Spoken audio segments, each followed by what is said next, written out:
Bonjour et bienvenue dans cette nouvelle vidéo. On va parler aujourd'hui écran tactile et affichage dynamique, évidemment. On va voir en particulier le cas des administrations, des mairies, des communautés de communes qui peuvent mettre à disposition des documents légaux obligatoires. On va voir comment rajouter ces documents extrêmement facilement et comment on va pouvoir les mettre à disposition des administrés, du public d'une manière générale. Donc on a ici un totem indoor. Évidemment, ça pourrait être un totem outdoor, donc qu'on place à l'extérieur, ou des caissons outdoor qui existent également si vous voulez le fixer sur un mur. Le système tactile va venir s'ajouter à ce que vous connaissez déjà en termes d'affichage dynamique avec notre solution. Si vous n'avez pas déjà vu les vidéos précédentes, je vous invite évidemment à le faire. On a donc la possibilité, comme vous le savez maintenant, d'avoir de l'affichage en plusieurs zones, donc éventuellement faire un découpage ici qui inciterait les personnes à venir cliquer sur l'écran pour consulter les documents, par exemple. Et puis surtout, vous bénéficiez des centaines et des centaines de templates disponibles pour créer en quelques secondes votre affichage dynamique pour des écrans au format portrait comme ici, au format paysage, pour des écrans outdoor, puisque vous êtes maintenant de plus en plus équipés avec ce type d'écran-là. On rentre dans le vif du sujet. Donc si on touche l'écran, on arrive sur une page avec plusieurs briques. Ces briques sont customisables, évidemment. Ici, on a fait le choix d'avoir 3 briques, une pour le site web, une pour la page Facebook, une pour la météo, et puis les autres qui sont en fait des dossiers dans lesquels vous allez venir mettre vos documents. Par exemple ici, de la même manière, on aurait la page Facebook, la météo locale, etc. Et puis ensuite viennent différentes briques qui correspondent à des dossiers dans lesquels vous allez tout simplement venir glisser des documents. On pourra évidemment rajouter les dossiers, ce sera ce qu'on va voir ensemble dans quelques minutes. Par exemple, ici on a un dossier conseil municipal, conseils municipaux au pluriel, avec les différentes dates et éventuellement les délibérations et les comptes rendus de chaque conseil.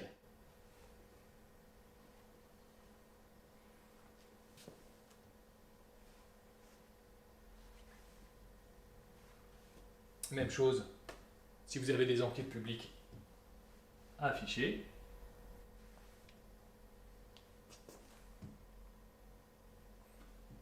On pourrait également imaginer mettre à disposition le PLU avec pourquoi pas les différents zonages et là encore des documents PDF ou des images qui correspondent. Ce qui nous intéresse dans cette vidéo, c'est aussi de voir comment on va rajouter en quelques clics des documents et on va prendre comme exemple tout simplement les menus de la cantine. Je vous dis à tout de suite, on se retrouve sur mon ordinateur. Me voici maintenant donc sur mon ordinateur connecté au Drive dans lequel on retrouve les 3 dossiers, conseils municipaux, enquête publique et PLU, et tout simplement on va venir ajouter à cet endroit les menus de la cantine. Donc je vais aller chercher sur mon ordinateur mon dossier dans lequel j'ai mes fichiers. Je vais prendre tout simplement le dossier menu cantine et le déplacer dans mon Drive. Allons voir maintenant ce qui s'est passé sur le totem. Nous voici à nouveau devant le totem, donc on va toucher l'écran. On a le menu cantine qui apparaît, dans lequel on va retrouver les documents évidemment qu'on a glissés il y a quelques secondes, avec la possibilité de les consulter, ça va de soi. Éventuellement de pouvoir zoomer sur les éléments. Voilà, donc vous avez vu à quel point c'est simple, tout simplement d'organiser vos dossiers, d'aller glisser des éléments. Ce qui est très important, c'est que vous allez bénéficier de ce drive-là et donc que vous allez pouvoir le mettre à jour de n'importe quel poste connecté à Internet, éventuellement même de votre smartphone ou d'une tablette. Que les documents, une fois qu'ils ont été consultés, sont stockés en local, ce qui veut dire que même si vous avez des difficultés en termes de réseau, de connexion Wi-Fi ou de connexion filaire, tout simplement, ou de bande passante Internet, eh bien les médias resteront disponibles, tout comme le reste de l'affichage dynamique. C'est quand même une des particularités de notre système. Et puis, vous avez évidemment la possibilité de customiser. Donc, on peut, comme je vous l'ai dit tout à l'heure, rajouter des briques, en enlever, changer les couleurs, changer les formes, etc. Bref, l'adapter à votre charte graphique. On se retrouve dans une configuration légèrement différente pour terminer cette vidéo. Je vais vous montrer en quoi l'interface a également été pensée pour les accès PMR.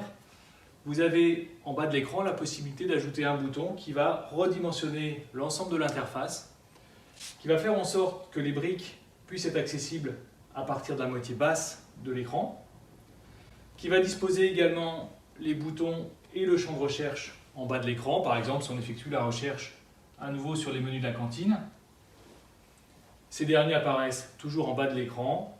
L'aperçu va également être adapté et le bouton pour fermer est également en bas de l'écran. Voilà, j'espère que ce tutoriel vous a plu, qu'il convient à vos besoins. Surtout, n'hésitez pas à vous rapprocher de votre distributeur qui saura évidemment répondre à toutes vos questions. Je vous dis à très bientôt pour d'autres tutoriels. Au revoir.